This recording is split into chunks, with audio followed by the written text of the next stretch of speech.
怀孕3个月的老婆突然领了一个小白脸回家，小白脸红着眼垂着眸对我说：“姐夫，我被绿了，现在净身出户，你和陆学姐能收留我一段时间吗？”老婆二话不说，把郊区的别墅钥匙给了他。但是他住进去没多久，我就频繁收到周边住户的扰民举报。我一查，这个小白脸就是个会所男模，他因为勾引富婆，被对方老公找人揍了一顿，赶出会所。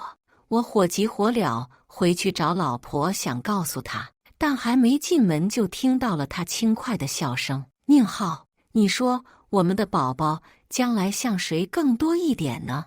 我死死攥着手中的照片冷笑：“是啊，我也很好奇，你肚子里的超熊宝宝像谁会好一点。”大家好，开始今天的分享之前，希望你能给人间烟火点个订阅，我将会分享更多优质的内容。和陆思琪结婚的第4年，她终于告诉我她怀孕了。那一瞬间，我觉得自己就是世界上最幸福的男人。我一个农村出来的穷小子，没背景没学历，白手起家，到今天几十亿家产，一路何其艰辛。但是老婆对我不离不弃，始终陪在我身边。我妈意外离世后，她就成了我唯一的精神支柱。所以她怀孕3个月以来，我将她捧在手心里，生怕她有一丝不舒心。她怕热，我就买下城郊的别墅让她避暑；她觉得无聊，我就放下手中的工作，立刻陪她出国旅游；她嫌累，每次的产检报告都是我去拿的。但这次，我看着手中写着胎儿疑似超雄综合征的报告，傻了眼。在我犹豫要怎么跟她说这件事的时候，却看到一个陌生男人和她相拥在沙发上。我愣在原地，脑海中想了无数种可能，但依旧不相信老婆会背叛我。见我回来，陆思琪缓缓抬眼，拉着对方的手牵到我跟前道：“秦妈，这是我大学时的学弟宁浩，他老婆跟人跑了，还带走了他这些年拼下的所有家产，小可怜连个住的地方都没有，咱们收留他吧。”原来如此，我顿时松了一口气，将视线转到宁浩的脸上。他生得极其秀气，白皙的脸上五官精致，一双桃花眼微微泛红，确实十分惹人怜惜。我拍了拍他的肩膀，安慰道：“没事的，是个人都会有难处。你不嫌弃的话，我在市区有个80平的小房子，现在空着，你可以暂时住一段时间。”陆思琪站立一旁，双臂交叉在胸前，脸上写满了不悦，显得颇为烦躁。我自然是留意到了他的情绪变化，这些年都是如此，他只要有一丝不高兴，便会挂在脸上。我忙拉起他的手问道：“老婆，你觉得这个安排怎么样？”谁知他直接不耐烦地甩开了我的手：“秦望，我说你也别太瞧不起人了，你这是打发叫花子呢？”他说完，从包里拿出一把钥匙，放在了宁浩的手心。上一秒还阴云密布的脸，顷刻间变得柔情似水。“宁浩，这是我郊区别墅的钥匙，从今天开始你就搬到那里去住吧。”我迟疑半晌，最后还是说道：“那是你避暑的地方，他住了你住哪儿？”陆思琪甚至都没看我一眼，只是冷冷回道：“凭你的财力，再帮我置办一套很难吗？”自从宁浩来了以后，陆思琪脸上的笑容变多了。我想着我平常工作忙，能有个弟弟陪在身侧照顾他，也算是个好事。至于超雄宝宝的事，我决定再换个权威一点的医院检查。这个孩子来得不容易，我不想这么轻易就认命。陆思琪突然说想去海洋馆看海豚，我便立刻推掉了手上的行程陪他去。只不过这一次，他把宁浩也带上了。这些年，老婆保养得很好，完全看不出来已经是30出头的年纪。他们手挽着手，亲密的就像是热恋的年轻小情侣。我跟在他们身后，竟有一瞬觉得自己像个局外人。景区检票时，检票员笑眼盈盈看着我道：“你们一家子可真幸福，前面的小情侣是你的妹妹妹夫吧？可真般配。”我脸上浮出一丝苦涩，正要解释，却看到宁浩笑着在陆思琪耳边说着什么。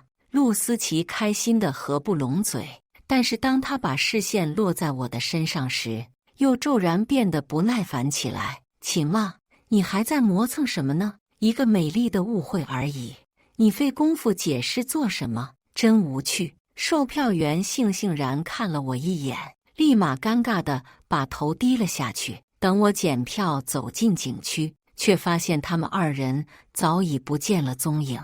我看着景区地图，找到了海豚馆的位置，循着路线找了过去，但却看到宁浩在场馆门口的一个隐秘转角被几个穿着富态的女人围住。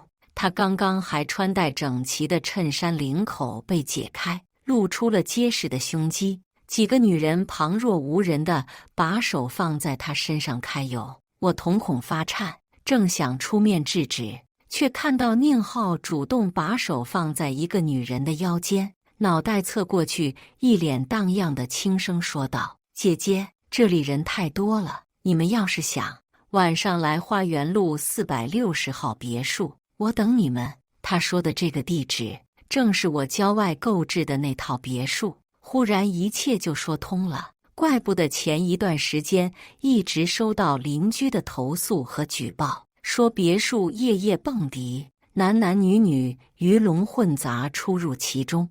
这小白脸竟把我的别墅当成了他接待的场所。我瞪大了双眼，努力消化着眼前的场景，第一反应就是绝对不能让他再接近陆思琪。陆思琪已经坐在了 VIP 位置等待演出开始。我一路小跑坐到他身侧道：“宁浩这个人不太对劲，你不要跟他走得太近了。”陆思琪双眼不离舞台，语气却满是不屑：“秦望，你怎么变得这么小气？难道就因为售票员一句无心的话，你就要这样背地里说他坏话吗？成熟点好不好？”我正要继续解释，宁浩不知何时已经回来。他坐在陆思琪身边，手臂紧紧挨着她，一双桃花眼微弯，两颊还有调情尚未褪去的潮红。“姐姐姐夫，你们在说什么？”我好像听到了我的名字。他的语气天真俏皮，一副不谙世事的模样。我的心里泛起一阵恶心，想起因为生意上的需要偶尔接触到的那些豪门贵妇，我曾亲眼见到他们包下整个会所，成排的男招待个个五官精致，身材卓越，甜言蜜语逗得那些贵妇心花怒放。眼前宁浩的形象忽然就和那些男招待重合了。陆思琪摸了摸他的头，笑道：“没什么，我们只是说小浩这么好的一个人，怎么有人忍心抛弃呢？真是瞎了狗眼。”宁浩闻言嘟起嘴，垂着眸，一副受伤小狗的乖乖模样，仿佛下一秒就要扑进我老婆的怀里。我立马起身，把陆思琪拉到了我的身侧，冷冷道：“你别碰我老婆，我嫌脏。”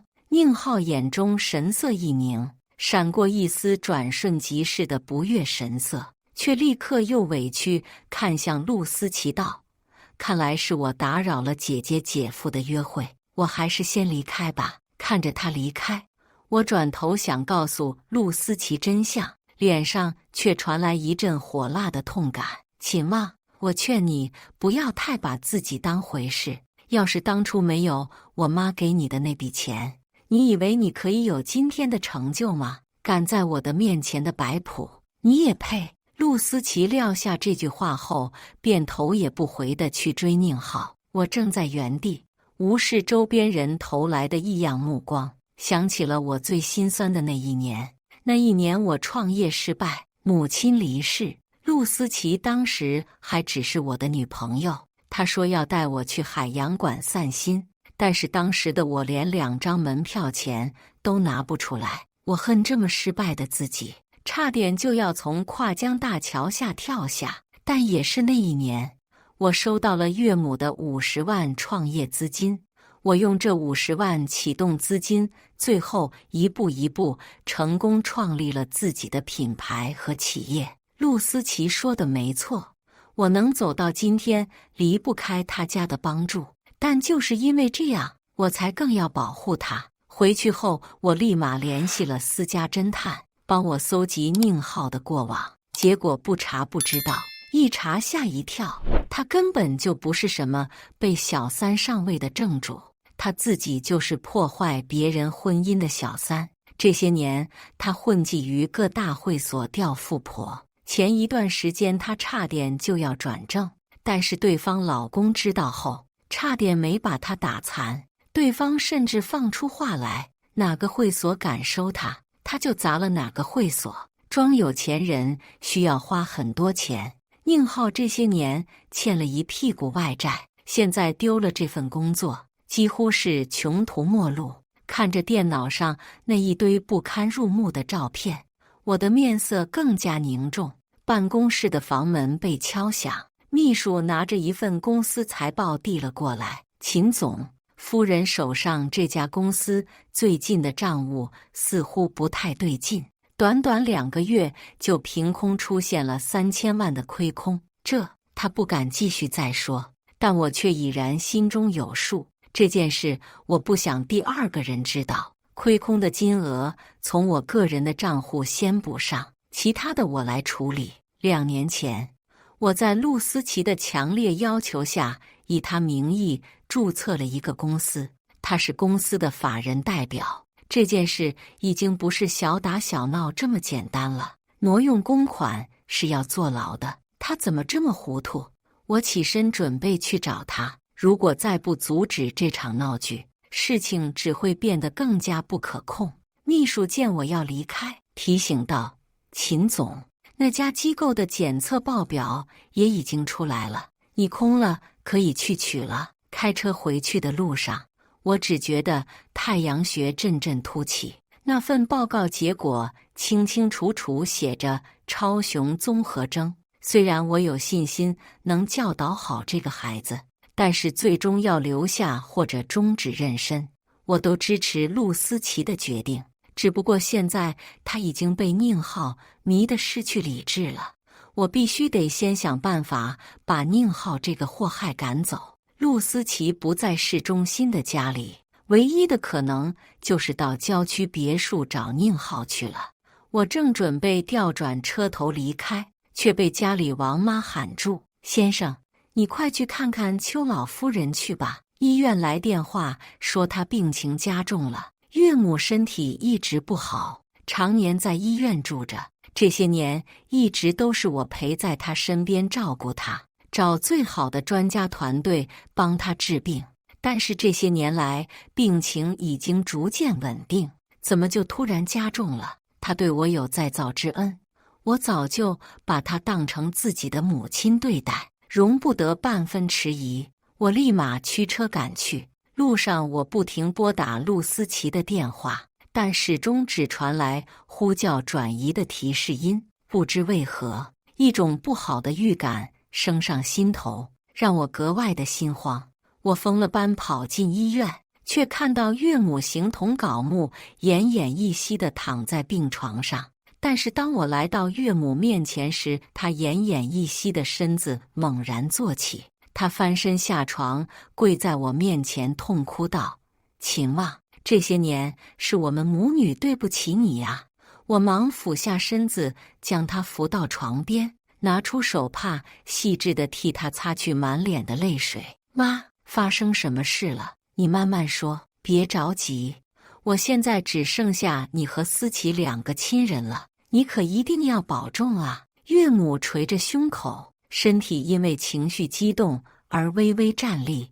造孽呀，真是造孽呀！自己的亲生女儿眼里只有钱，反而是没有血缘的女婿把我当成亲妈。老天啊，你现在是在惩罚我吗？秦妈，我知道我活不长了，我现在只希望你尽早和思琪离婚，我不想再祸害你了。我十分不解，为什么他会对我说这些？毕竟这些年我和陆思琪一路走来有多艰辛，他都是知道的。妈，你怎么开始说胡话了？我怎么可能和一个对我不离不弃、真心待我的人离婚呢？岳母听罢，忽然发出瘆人的神笑。秦望，你真是个傻小子啊！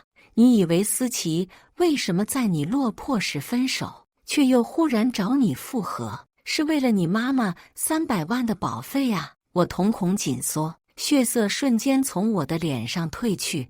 什么意思？什么叫做我妈的保费？岳母紧紧攥着我的手，瞪大的双眼布满血丝。你妈妈的死不是意外。听着她说完接下来的话，我只觉得脚底一阵悬空。当年陆思琪把我妈从乡下接过来，原来是为了骗她签意外保险，保险的受益人是她，最后害死我妈的也是她。她知道我妈最疼我，不忍心看我因为事业的挫败失去生活的希望，竟然以此为理由骗我妈白白去送死。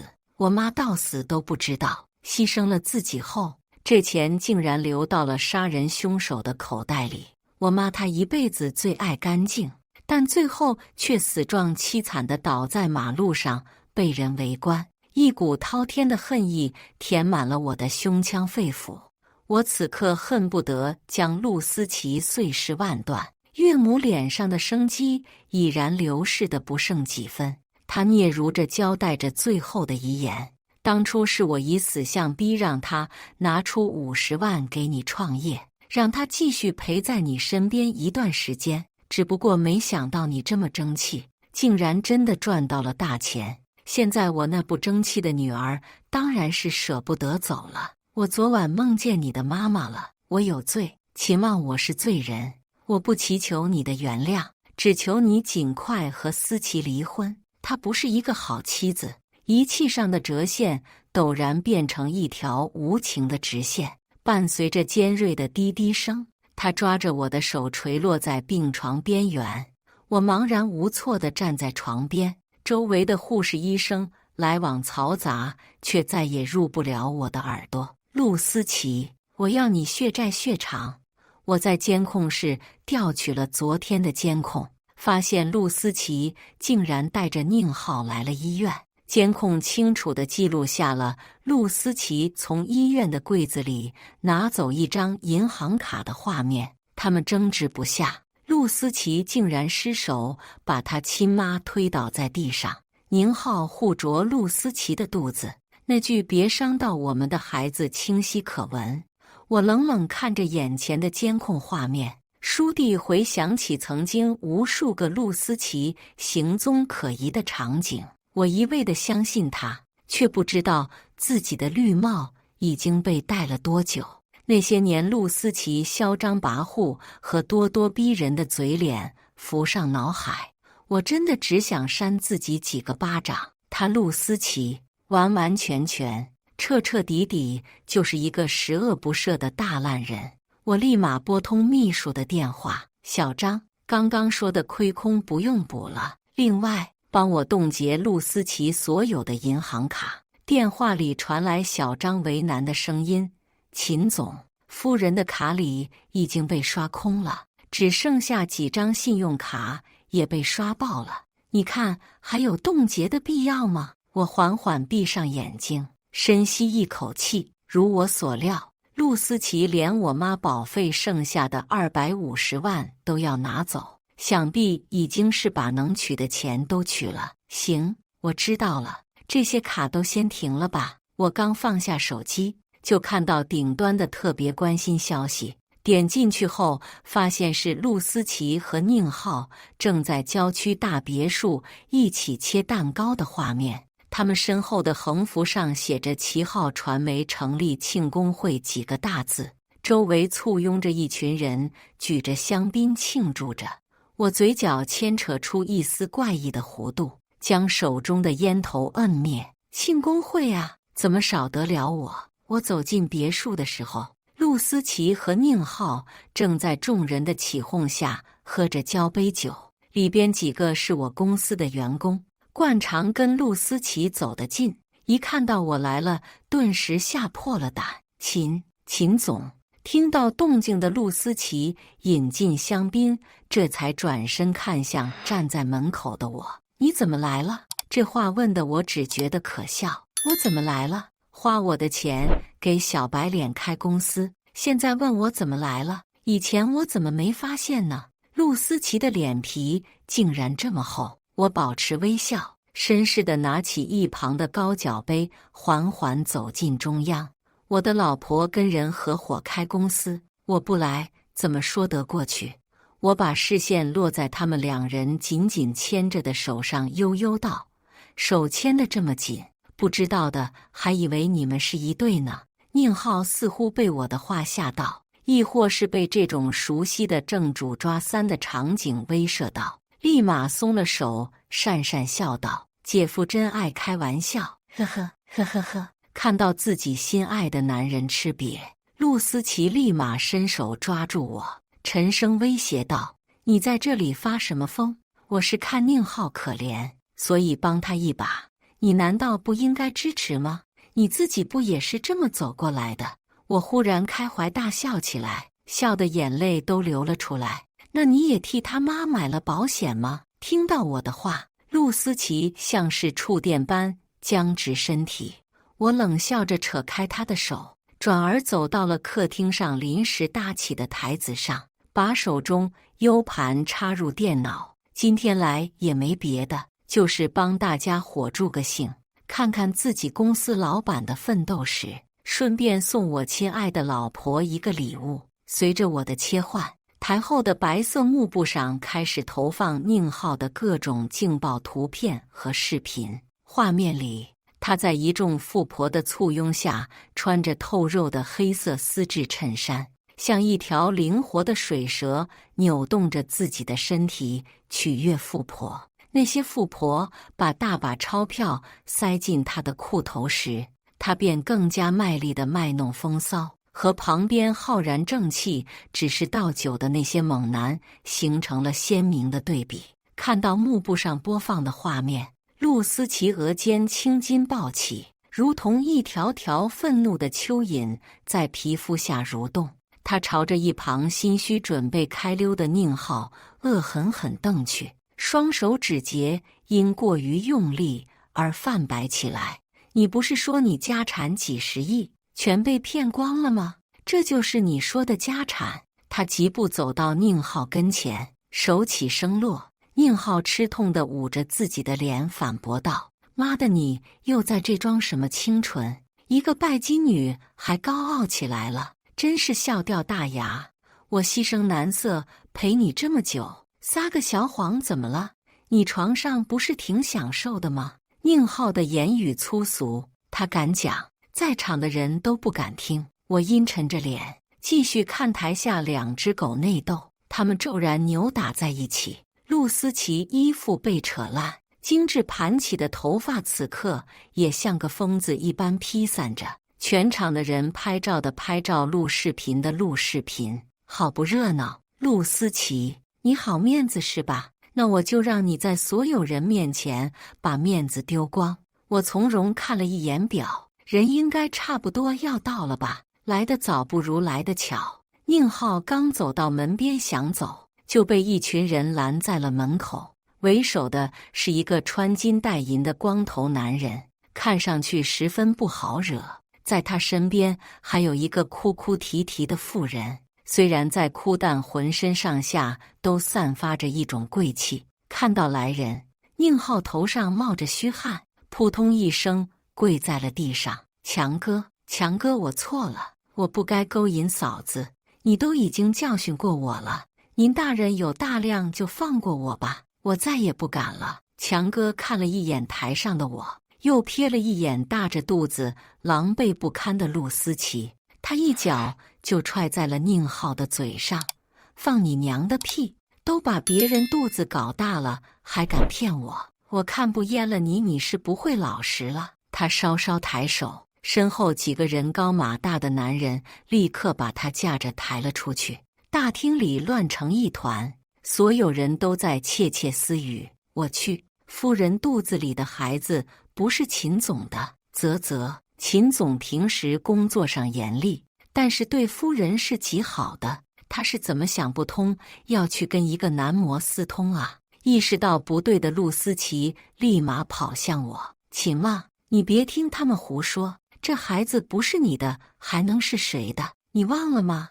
我们一起讨论着孩子的未来，我们明明很恩爱呀！我单手掐着他的脖子，眼中满是吃人的滔天怒意。恩爱？你说的我无趣又木讷，配不上你吗？这是我查看医院监控时听到他亲口说的。陆思琪肉眼可见的慌了，他近乎祈求地说：“你去见我妈了，对不对？她一定跟你说了什么，对不对？你不要相信她，我们一起去找她对峙，好不好？”我松开手，笑意不达眼底。你要跟死人对峙，你别逗我了。陆思琪的眼神瞬间凝固，那双眼睛猛然睁大，瞳孔中闪烁着难以置信的光芒。这份震惊转而又在他的沉思中换成了凌厉的仇恨。他疯了般伸出手抓挠我，刺耳的尖叫声充斥着整栋别墅。是你杀了我妈！你竟敢杀了我妈！我要你给她陪葬！我死死握住他进攻的手臂，像野兽逼近猎物一般，直勾勾看着他的眼睛，不断逼近，直到我凑到他的眼前，才缓缓说道：“你妈是死了，但杀死她的不是我，是你呀！”说完，我便一甩手，他一个踉跄，跌坐在一旁的沙发上。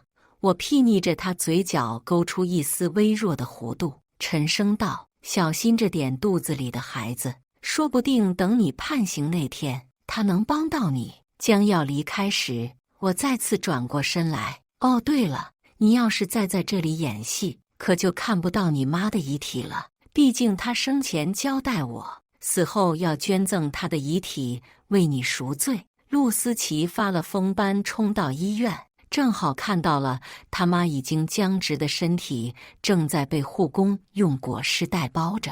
他冲上前驱赶所有医护人员，牢牢抱着已经冰凉的尸体。妈，你告诉我是谁害死了你？是不是秦望那个禽兽不如的东西？求你活过来还不好，我再也不任性了。我们一起拿着剩下的钱，找个风景好一点的地方住下来好不好？你不是最喜欢看海了吗？我们就去海边好不好？我求你睁开眼看看我呀，妈！痛哭声穿透了医院的走廊，但却换不来任何人的同情。一个年轻的护士看不下去，直接说了出来：“人死了才来装孝顺，平时怎么不见你来看他？”陆思琪像是突然找到发泄的目标，用极快的速度奔向那个护士，抓着他的手红着眼问：“你知不知道是谁？是谁害了我的妈妈？”护士不耐烦甩开他的手：“还能是谁？昨天不就是你把他甩到地上的吗？他本就体弱，这么一摔，人还能怎么好？”护士似乎觉得跟他说话晦气，戴着口罩又去别的病房忙去了。陆思琪愣在原地，却始终不愿意接受这个事实。我站在远处，静静看着他无助的样子，陡然想起那年在医院看着我妈血淋淋尸体的自己。凭什么为了钱就可以把我妈残忍杀害？陆思琪，你现在手上不仅有我妈的命，还有你妈的命。你做好下地狱的准备了吗？我让律师草拟了离婚协议，按照这种情况，陆思琪作为过错方将净身出户，分不到1毛钱。我让人换了所有名下房产和别墅的密码和门锁，不管陆思琪在门口怎样哭喊，也绝不放人。就这样持续了1个礼拜后，医院来电话了，说陆思琪赖在停尸房，一直不肯离开。他抱着那具冰冷冷的尸体，自顾自说着什么，任谁说什么，他都不愿意松手，只是一直念着我的名字，说自己错了。我知道他的手段，我一直不肯见他，他竟然想到用这种方式榨干他妈妈的最后一丝价值，求得一个见我的机会。我本就想要慢慢折磨他，所以任凭他在冰冷的停尸房又待了3天，才悠悠出现。见到我的一瞬间，他立刻松开了手上的尸体，转而抱着我的大腿。秦妈，我知道错了，你原谅我好不好？我求求你不要跟我离婚，我现在什么都没有了，我只有你和孩子了。求求你，求求你，看在我陪着你10年的份上，你不要做得这么绝情，我求你了。只是短短几天，他原本红润年轻的脸变得又垮又皱，瞬间像是老了10几岁。但这非但激不起我一丝同情，甚至让我变得更加愤怒。陪了我10年，还是盯着我手上的钱盯了10年。陆思琪，我自认对你够好了，你怎么敢的？你这条贱命抵不上我妈的1/1000，是我当时鬼迷了心窍，是我做错了，求求你放过我吧。陆思琪一边说着，一边跪在地上朝着我磕头。我微微侧身躲开，你与其求我，倒不如用你那精明的脑袋瓜子想一想，想一想你挪用公款的后路吧。我缓缓蹲下，捏着他的脸道：要我提醒你吗？那3000万的公款你挪用给谁了？我知道他是个聪明人，所有情绪化的表达都是为了实现他自己的目的。不想离婚，所以惺惺作态认错；不想坐牢，那他就必须去找个合适的替罪羊。我只不过为他指了一条明路。宁浩被强哥打成重伤，在市里的一家小医院养伤。陆思琪提着一篮子高级水果，重新又将自己打扮得容光焕发，把所有还没被变卖的名牌都穿在了身上，只为营造出自己还是一个贵气逼人的富婆形象。宁浩也是个有眼力见的，看到陆思琪这般模样，认定了她没被我抛弃，便又巴巴往上靠。陆思琪简单寒暄几句，便急不可耐地开始进入正题。他拿出了一份法人代表更换协议，说道：当初我答应你给你开一个公司，现在看来是不可能了，但我毕竟是个说话算话的，以后我名下这个公司就交给你全权负责了。宁浩喜不自胜，满是青紫淤痕的脸上顿时亮了几分。他甚至没有细看就把字给签了。看着协议上的署名，陆思琪松了一口气。他握起宁浩的手放在了自己隆起的肚子上，轻轻抚摸着。以后我会好好帮你把这个孩子养大，你就放心吧。宁浩不知所谓地看着陆思琪，全然不知道他这话的含义，依旧自顾自地为自己拥有一家公司而开心。当执法人员出现在医院的时候，他懵了，但是却凭借着被捉奸的经验，成功从医院跑了出来。他跑出来的第一件事就是去找陆思琪。我在家里的监控里看到在门口徘徊的宁浩，立马让保安开门把他放了进来。我对他的遭遇表示同情和理解，然后拿出那份离婚协议展开放在他面前道：我和他早就离婚了，你被他骗了。我饶有兴致地观察着他脸上的反应，震惊、恼怒、愤恨和那份独属于小混混的戾气在短短几秒内无缝切换。我继续拱火道：哎，听说最近变卖了我给他买的奢侈品，在外滩总统套房正住着开心呢。宁浩怒不可遏，差点就要掀桌子。我安抚道：要想他跟你在统一战线，你最好还是跟他领个证，好歹能分他一半财产。宁浩似乎听进去了什么，骂了一句脏话后便匆匆起身。陆思琪住的酒店是我名下的产业，他他能住进去，也全是我暗中授意，等的就是这一天。没过几天，酒店的经理就给我打电话了，说一个穿着全身黑的男人尾随陆思琪进了酒店电梯。我接入提前安好的走廊监控，看见陆思琪还没来得及进房门，就被宁浩给按倒在地。他抓着陆思琪的头发，狠狠扇了10几个巴掌。贱女人，你敢骗我？你是老子这么多女人里最贱的一个！陆思琪卑微地蜷缩在地上，抓着他的裤腿，求他看在孩子的份上放过自己。结果宁浩看都不看，就往他的肚子狠狠踹了一脚。你以为自己是什么正经货色？跟我生的孩子将来也不会是什么好东西，还不如早点打死。我淡漠地勾起嘴角，他还是不懂陆思琪。他之所以这么护着肚子里的小孩，全然是为了以后能缓刑、骗保、谋杀。他深知我不会这么轻易放过他。这还未出生的孩子变成了他的护身符，所以他无论如何都不会让宁浩动他肚子里的孩子。宁浩用孩子威胁陆思琪，让他跟自己领了结婚证。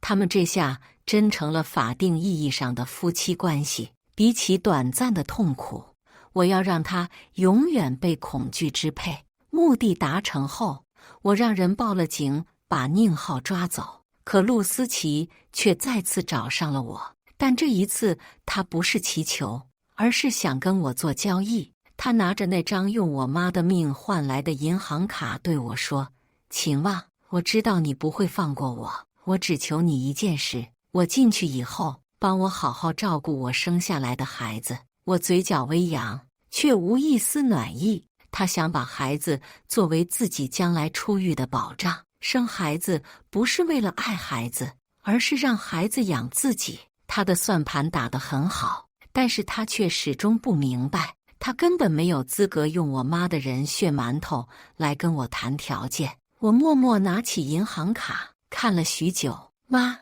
大仇得报的日子近了，但是孩子是无辜的，请你原谅我。我一纸诉状把陆思琪告上了法庭，他很配合调查，认下所有罪状，最终争取到了缓刑的机会。3个月后，陆思琪生下了一个男孩。我没有食言，好生替他担起抚养的责任，但孩子似乎还是受到了基因的影响，小年纪便露出了不小的攻击倾向。5年后，宁浩出狱，得知自己的儿子被我养着，趁保姆带小孩出门间隙，把小孩掳走，想要以此威胁我给他抚养费。我派人暗中去寻小孩，却听他们说这小孩拼命挣扎，不想回来。他说他更喜欢和宁浩在一起，因为他会带自己去各种地方玩，还不用讲规矩。